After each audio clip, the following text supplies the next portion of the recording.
Assalamualaikum. Perkenalkan, nama saya Hasbiatul Ulia Salsabila dengan NIM 240301672. Perkenalkan, nama saya Ibnu Ramawan dengan NIM 240301687. Di sini kami akan memenuhi tugas video Islam dan moderasi beragama dengan dosen pengaku Bapak Dr. Muhammad Saidan Mohid, SAG MPD. Kita menghormati keyakinan orang lain. Dan toleransi tertinggi dalam menghormati itu adalah tidak mencampuri ketuhanan di luar apa yang kita yakini. Karena itulah ayatnya berbunyi lakum dinukum la ikraha. Jangan ganggu, nggak boleh. Hormati saudara kita, yang Kristen, yang Hindu, yang Buddha, yang Konghucu, hormati. Tapi jangan campuri. Karena toleransi terbaik itu tidak mengikutinya. Silahkan masing-masing, jangan ganggu. Gak boleh merasa terganggu, tapi jangan ikut-ikutan. Gak usah ikut-ikutan. Toleransi tertinggi dalam akidah itu zero tolerance, supaya saling menghormati. Ya, karena kalau Anda datang ke tempat itu, Anda ingin menghormati tapi ikut-ikutan, itu terjadi sifat munafik nantinya. Ya, di lisan iya, di hati mengingkari. Itu gak boleh. Islam gak suka begitu. Antara lisan dengan hati itu harus sama. Ya, jangan sampai, mohon maaf, ya, lisannya berkata, ya ikuti senyum, tapi hatinya mengingkari. Dalam ceramah tersebut, Ustadz Adi Hidayat menekankan pentingnya toleransi antar umat beragama. Beliau menyampaikan bahwa perbedaan agama adalah kenyataan yang harus dihormati dan umat Islam diajarkan untuk hidup berdampingan secara damai dengan pemeluk agama lain. Pernyataan ini sejalan dengan prinsip moderasi beragama yang menekankan pada sikap seimbang, terbuka, inklusif dalam menjalankan ajaran agama. Materi seperti ini memiliki dampak positif yang signifikan terhadap masyarakat.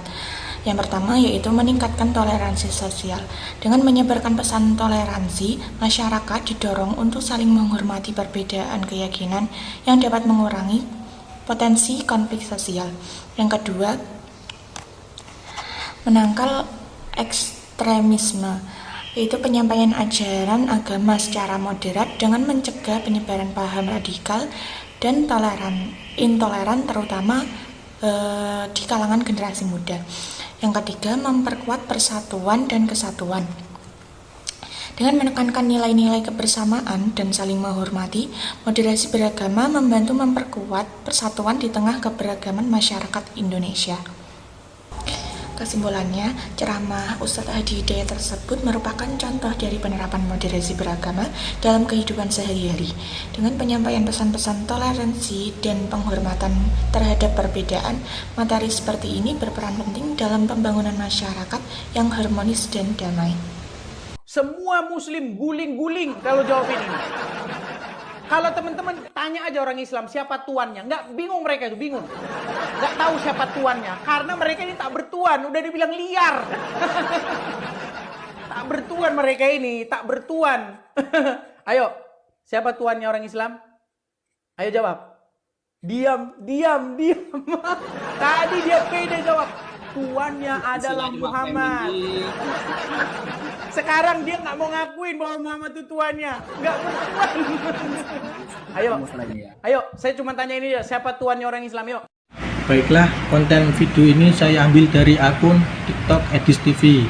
Pada video ini beliau menyampaikan bahwasanya umat Islam itu masih bingung atau umat Islam itu tidak mempunyai tuan. Sudah diketahui bahwasanya pada pandangan beliau itu sangat kontroversial, misinformasi atau mengandung unsur hiburan yang berlebihan, seperti menyudutkan suatu umat, menyebarkan stereotip atau menggiring opini tanpa dasar yang kuat. Maka tanggapan ini bisa seperti 1. Kurangnya landasan fakta. Konten dalam video tampaknya lebih menonjolkan opini pribadi daripada argumen berbasis bukti.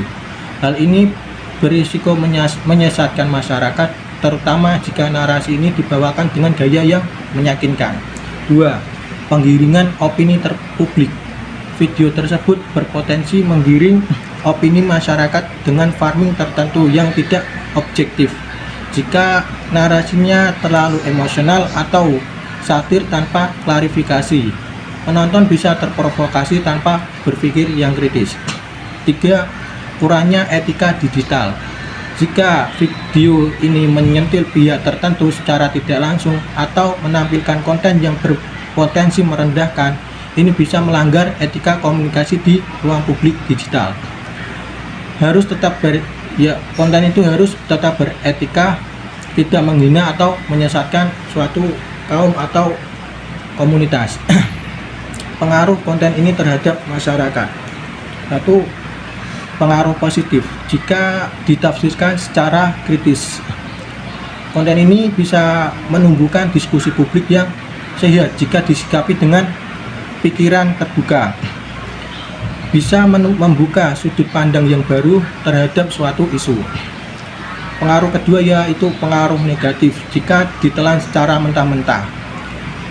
Konten ini bisa menyebabkan polarisasi opini, terutama jika audiens mudah percaya tanpa verifikasi yang jelas. Video dari kelompok kami, kurang lebihnya mohon maaf. Assalamualaikum warahmatullahi wabarakatuh. Waalaikumsalam warahmatullahi wabarakatuh.